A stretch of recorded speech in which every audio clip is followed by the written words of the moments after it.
Syukron, Ustadz Agus Kaca, luar biasa. Tadi sudah dipaparkan bagaimana eh, bisa memanfaatkan dan juga memudawamahkan sholat duha. Ya, Ibu Bapak sekalian, kita masih punya banyak waktu untuk berdiskusi, tanya jawab, ataupun mungkin ada dari Bapak Ibu sekalian insight-insight lainnya yang bisa disebarluaskan kepada kita semua sehingga kita semakin kaya akan ilmu pengetahuan, pengalaman, dan juga hal-hal lainnya dalam rangka topik yang sedang dibahas kali ini adalah bagaimana membiasakan diri untuk senantiasa bisa sholat duha.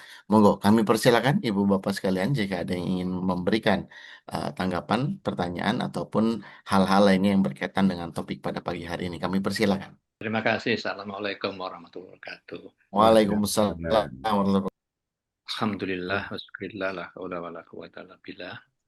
Asyhadu an la ilaha illallah wa asyhadu anna Muhammadan abduhu wa rasuluh. Waduh.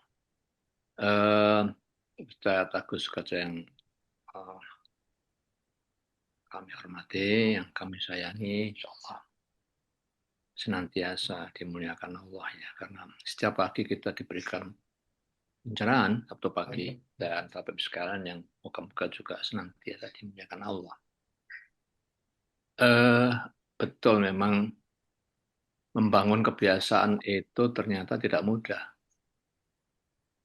Tapi seperti apa yang disampaikan Ustadz Agus Kaca tadi, karena sholat duha itu satu keistimewaan, maka karena kita tahu bahwa amalan ini amalan istimewa, ya kita harus berusaha sekuat tenaga, semampu mungkin untuk bisa melakukan itu. Nah, ini Dr. Agus pengalaman saya ya. Sebagai apa ya, sebuah motivasi begitu kira-kira. Kan Rasul mengatakan bahwa kalau kita sholat duha itu kan ganjarannya seolah-olah umroh dan haji gitu ya, Dr. Agus. Yang dirangkai sholat jamaah. Ya, ya. Jadi sholat di masjid, bahkan sebelum dan kemudian sholat wajib tentu ya, kemudian kita zikir, baca Quran, kemudian diikuti sholat suruk di masjid itu, kemudian baru kita pulang. Itu kan pahalanya seolah haji dan umroh gitu ya, Dr. Agus. Betul, betul. Nah, jadi pikiran sederhana itu saya begini, Dr. Agus sekalian. Saya tuh pengen umroh dan haji kelihatannya udah nggak mungkin katanya, kecuali karena izin Allah. Bagaimana saya bisa umroh gitu dalam tanda kutip? Ya saya usahakan sekuat tenaga untuk syuruk, syuruk. Itu aja, sederhana sekali sebenarnya. Ya, ya jadi alasan yang begitu kuat sehingga kemudian ya insya Allah itu akhirnya menjadi kebiasaan. Nah, pagi ini saya bergabung di sini tadi lupa pada saat ke masjid itu sampai di masjid lupa bawa handphone dan handset gitu ya. Seandainya ada teragus ya, saya setelah sholat subuh selesai jamaah ingin sholat syuruk. Kemudian saya pulang mengambil HP untuk sholat syuruk sambil nunggu sholat syuruk kita dengarkan pengajian itu masih diganjar tidak, kan sudah terputus itu. Itu aja pertanyaan saya. Terima kasih. Baik, terima kasih Dr. Joko. Mungkin kita tampung terlebih dahulu ya, Seth. Ya, monggo silakan. Yang lain kami persilakan. Saya ke Pak Ihsan, boleh. Ya, Sanana, mangga, Seth. Mungkin saya juga pertanyaan nih, bahwa eh, karakter atau akhlak itu adalah kumpulan-kumpulan kebiasaan. Eh, atau orang yang melakukan kebiasaan-kebiasaan berulang-ulang itu disebut manusia terdidik. Yang jadi pertanyaan saya, akhlak itu kan tadi kumpulan kebiasaan-kebiasaan yang baik, tapi kenapa juga ada akhlak yang jelek gitu? Akhlak yang jelek berarti kumpulan-kumpulan kebiasaan yang jelek barangkali. seperti begitu. Eh, di sisi lain kan, kalau menurut saya gitu, kepribadian itu adalah kumpulan-kumpulan kebiasaan baik gitu, dok. Atau Pak Prof. Martino, bagaimana nih? Kira-kira begitu. Assalamualaikum warahmatullahi wabarakatuh. Terima kasih, Ustaz Nana. Monggo Pak Ininya. Partino. Oh, ini tadi sudah di-mention soalnya. Langsung sama mana anak tadi. Mohon maaf, Prof. Wah, ini ketiban campur ini. Assalamualaikum warahmatullahi wabarakatuh. Waalaikumsalam Waalaikumsalam. Jadi warahmatullahi memang wabarakatuh. tadi Ustadz Nana katakan itu karakter dan sebagainya. Sebenarnya semua ini dibentuk dari sejak awal. Jadi makanya Rasul sendiri menegaskan bahwa pendidikan itu bukan dimulai sejak anak, tapi dalam kandungan pun kan sudah harus dibentuk.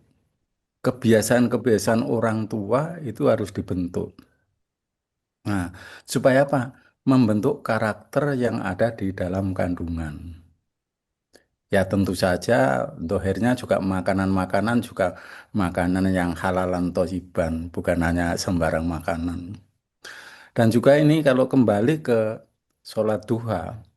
Sholat duha itu sebenarnya ini kan hasil dari kebiasaan. Kebiasaan itu diapakan? Pertamanya harus dipaksa atau terpaksa atau apalah namanya. Nanti kalau sudah rutin menjadi suatu kebiasaan. Sama aja ini kalau Muhammadiyah kan merokok itu dikatakan haram. Coba dulu, ini bagi bapak-bapak yang pernah merokok. Saya sendiri dulu juga merokok. Merokok itu dari mencoba-coba. Satu batang itu bisa dirokok 3-4 orang. Nanti dirokok 2 orang, nanti sendiri. Suatu saat kan merasa pahit-pahit, tapi rasa-rasa terus enak. Karena apa? Yaitu kecanduan. Dan ini kalau untuk duha, kita juga harus dipaksa. Yang dipaksa siapa? Pertama dan utama adalah diri kita sendiri. Apalagi kita sebagai imam, imam dalam keluarga. Nah, terus harus merembet ke apa? Istri. Nah, ini kadang-kadang kalau kita terlalu sibuknya, terus lupa. Ini kalau sudah menjadi habit, nanti istri mengi- akan mengingatkan. Karena kayaknya sudah mau berangkat, sudah duha belum. Nah, ini adalah sudah menjadi karakter, sudah menjadi kebiasaan. Ini yang menurut saya sangat luar biasa. Kalau sudah dari diri kita sendiri, jadi itu istri sudah otomatis. Nah, sekarang itu menjadi suatu role model, model dalam keluarga. Termasuk sholat malam juga begitu. Kalau sudah begitu, anak-anak itu, terutama kalau yang masih kecil, akan melihat, loh, ayah saya kalau mau ke kantor mesti sholat dulu. Nanti anak akan melihat, akan menilai, oh begitu ya. Pasti suatu saat ada pertanyaan, tadi ayah sholat apa sih? Ini terutama masih anak kecil. Nah, tinggal kita jelaskan. Kalau sudah memang sadar gitu, anak juga kita ajak bagaimana untuk sholat duha. Nah, ini adalah kalau menurut saya hal-hal yang sepele. Memang kita harus ajak hal-hal yang ringan. Kalau belum bisa 4 rakaat, 2 rakaat itu sudah alhamdulillah. Karena apa? Ini juga pembiasaan. Kita mulai dari hal yang paling sepele, yang kecil-kecil. Tidak usah yang besar. Misalnya eh, sholat, sudah karena mau cari pahala yang besar, 8 rakaat untuk duha. Tidak usah begitu. Jadi supaya bagaimana bisa sholat itu dengan nikmat. Bagaimana kita bisa menikmati sholat itu. Bahwa sholat itu adalah dialog kepada Allah. Lapor keluhan kita kepada Allah itu seperti apa. Nah, kalau sudah diresapi, dan ini memang perlu diresapi. Kalau sudah diresapi nanti bisa dinikmati. Bukan hanya sekedar kayak wajib, kayak fardu itu menggugurkan kewajiban, tidak. Tapi ini suatu kebutuhan. Kalau belum kita laksanakan, kok ada yang tidak beres ya, ada yang tidak nyaman ya. Tapi kalau setelah kita laksanakan itu akan nyaman. Makanya apalagi kalau sudah waktu sholat, mau bepergian kemana-mana, tinggal misalnya 15 menit, kok duhur, kita harus menunggu atau tidak? Nah, kalau saya lebih baik menunggu. Terlambat sedikit tidak apa-apa. Karena apa? Kita kembalikan ke yang penciptanya. Karena apa? Semua itu atas izin Allah. Jadi kalau saya gampangnya begini, kalau sudah sholat, mau apa-apa kan sudah enak. Istilahnya mau ada musibah dan sebagainya ya kita sudah gugur kewajiban kita. Bukan hanya gugur saja, kita telah telah memenuhi hak-hak Allah. Jadi bukan hanya kewajiban, itu hak-hak Allah. Sholat duhur itu adalah hak Allah. Bukan sekedar kita kewajiban. Kalau tempo hari kan ada yang nyatakan eh, dokter dari dari Kendari atau apa yang mengatakan itu ada pilihan sholat itu kewajiban atau kebutuhan. Nah ini bagaimana kita merubah, meningkat menjadi sholat itu kebutuhan. Jadi ya sudah, tinggal seperempat jam, ya lebih baik saya sholat duhur. Sholat duhur itu untuk Allah. Bukan karena nanti di jalan kan banyak ada masjid. Ya kalau kita sampai ke masjid yang kita tuju. Kalau tidak sampai, nah ini hal-hal yang kecil yang tetap harus kita perhatikan. Mungkin ini tidak bisa menjawab Ustadz Nana, ya paling enggak unek-unek ini pengalaman juga, pengalaman pribadi Kang Ustadz Nana. Jadi ya monggo, yang baik kita pakai, yang tidak baik ya kita revisi, kita perbaiki. Yang penting kita bismillahnya apa? Niat, meluruskan niat itu sudah satu, melaksanakan sudah tambah lagi. Jadi agama itu ternyata ya nikmat. Makanya ada yang mengatakan bahwa agama itu candu. Ya itu memang juga betul. Candu dalam arti candu yang positif. Begitu ya. Terima kasih saya kembalikan. Mohon maaf jika kurang berkenan. Nasrul minallah wa fathul qorib. Assalamualaikum warahmatullahi wabarakatuh. Waalaikumsalam. Waalaikumsalam warahmatullahi wabarakatuh. Baik, ini satu lagi mungkin saat ini saya kita berikan kesempatan. Bu Nuriyah Mahfud ini sudah raise hand, silakan dari PJIA Malaysia. Terima kasih Ustaz. Assalamualaikum warahmatullahi wabarakatuh. Waalaikumsalam warahmatullahi wabarakatuh. Alhamdulillah, Masya Allah. Terima kasih Ustaz Agus yang setiap hari Sabtu memberikan kita pencerahan dan itu bermacam-macam yang kita terima. Masya Allah, mudah-mudahan barokah untuk kita semua. Yang saya tanyakan, mohon maaf sebelumnya, saya pernah mendengar Ustadz Adi Hidayat ketika memberikan penjelasan tentang sholat duha itu ada 3 macam masa yang bisa kita tempuh. Di antaranya pagi setelah suruk tadi, kemudian dalam jam 9 atau 10 begitu, kemudian yang pada setengah jam sebelum zuhur begitu. Nah, dan di situ di antaranya ada kelebihan masing-masing. Nah, mungkin kalau kita bisa menurut apa namanya menurut pikiran saya lah, kalau kita bisa melaksanakan pada ketiga-tiga, mungkin kita akan mendapatkan kelebihan. Tapi itu mungkin agak sukar ya kalau kita bekerja ya. Nah, itu betulkah kalau misalnya kita lakukan pada 3 masa itu, misalnya kita biasa dalam 8 rakaat. Saya ambil misalnya pagi ketika selepas suruh itu 4 rakaat. Pada masa jam 9-nya 2 rakaat. Kemudian sebelum duhur 2 rakaat lagi. Apakah sama dengan yang kita lakukan pada satu masa itu 8 rakaat? Yang pertama. Yang kedua, eh, apa yang kita buat kalau misalnya udah menjadi biasa dan kita tidak melakukan itu maka akan menjadi sesuatu yang agak janggal gitu di hati ya. Karena contohnya misalnya saya sebagai apa namanya pengajar anak-anak yang ketika pagi masuk itu sebelumnya misalnya lambat itu maka saya akan kurangi itu saya di rumah karena saya mengerjakannya di rumah.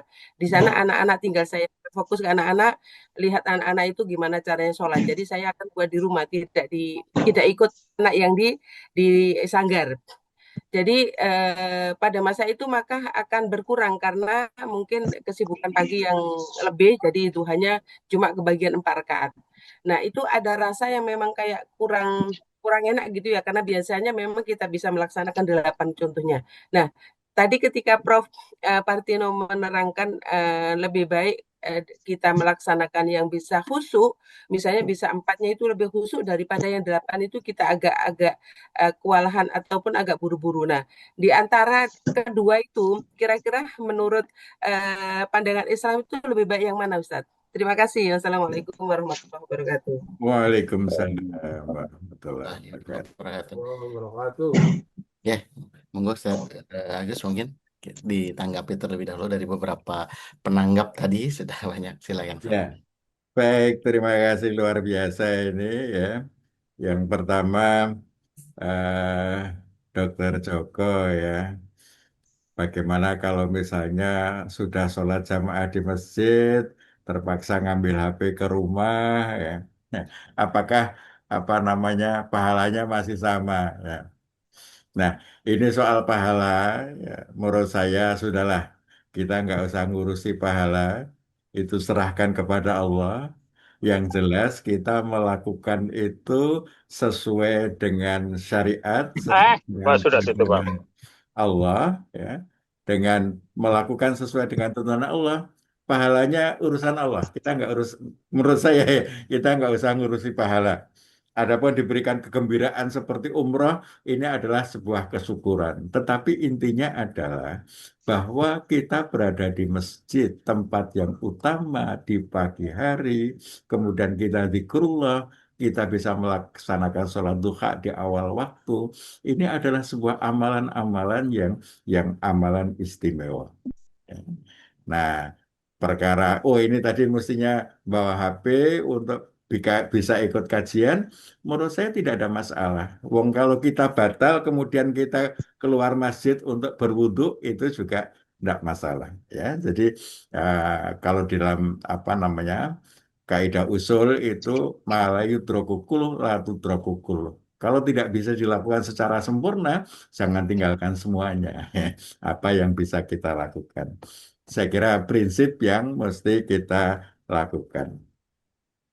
Eh, Kemudian untuk Ustadz Nana ya, kenapa ada akhlak buruk ya? Ya, akhlak itu adalah sesuatu yang sudah tersimpan di dalam memori bawah sadar, sehingga terjadinya secara otomatis. Nah, apa yang termemori dalam bawah sadar itu bisa baik atau buruk.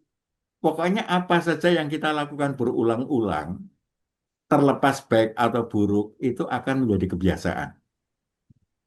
Jadi rumusnya, ya, apapun yang kita lakukan berulang-ulang akan menjadi kebiasaan, baik atau buruk. Kalau yang diulang-ulang itu keburukan, jadilah kebiasaan buruk. Maka jadilah akhlak buruk. Maka kita juga mengenal ada akhlakul mahmudah, akhlak yang baik, ada akhlakul madmumah, akhlak yang buruk. Nah, itu bergantung dari perilaku, pola yang dia biasakan, sehingga keluarnya itu otomatis, nggak usah dipikir-pikir lagi. Nah, yang biasa buruk, otomatis buruk, maka akhlaknya buruk. Nah, tadi Prof. Martina sudah memberikan perspektif ya, bahwa memang untuk bisa menjadi kebiasaan itu awalnya harus dipaksa, melakukan berulang-ulang, memaksa berulang-ulang, sampai akhirnya menjadi kebiasaan. Nah, proses pemaksaan dalam tanda kutip ini Prof. Martina menjelaskan sejak kandungan sudah dibiasakan, ya, sudah dibiasakan. Nanti anak-anak dibiasakan. Akhirnya kalau anak-anak dibiasakan, ketika dewasa menjadi akhlak. Nah, kalau kita membentuknya ketika dewasa, memang menjadi lebih berat. Ya, saya kira apa yang disampaikan Prof. Martino ini merupakan sesuatu yang kita perlu untuk lakukan. Dan apa yang belum baik kita revisi. Nah, ini hidup kita. Itu sepanjang kehidupan kan pasti akan menemukan. Yang kita lakukan masih banyak yang belum baik.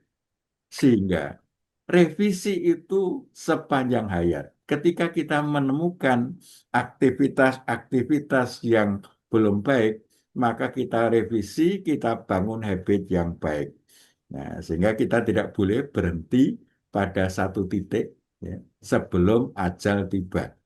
Nah, titik apa perbaikan-perbaikan, revisi-revisi, saya kira apa yang sampaikan Prof. Martino itu menjadi guidance kita. Kita lakukan sepanjang hayat.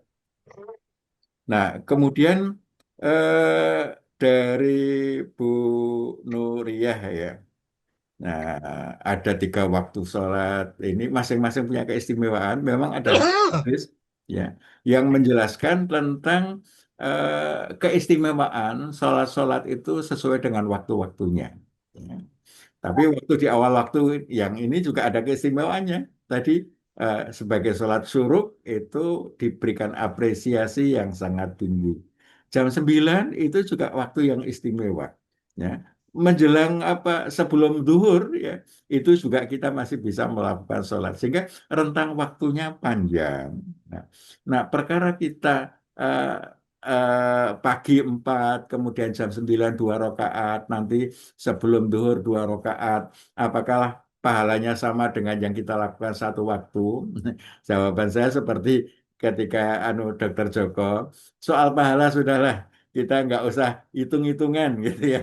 Pokoknya kita melakukan ini ya sesuai tuntunan Allah ya. Kalau kita bisa sekaligus kita lakukan sekaligus nggak bisa ya kita bagi-bagi ya sesuai dengan ini mana yang bisa kita lakukan pahalanya kita serahkan kepada Allah. Pasti kalau kita melakukan karena Allah, Allah akan memberikan apresiasi yang tinggi. Ya. Jadi apa namanya? Nggak usah dihitung-hitung lah berapa pahalanya. Yang penting kita melakukan karena Allah, pasti Allah memberikan apresiasi yang tinggi. Demikian, Ibu sekalian ya. Mudah-mudahan masih bisa ditambahkan yang lain-lain. Ya, Mustain belum bicara itu.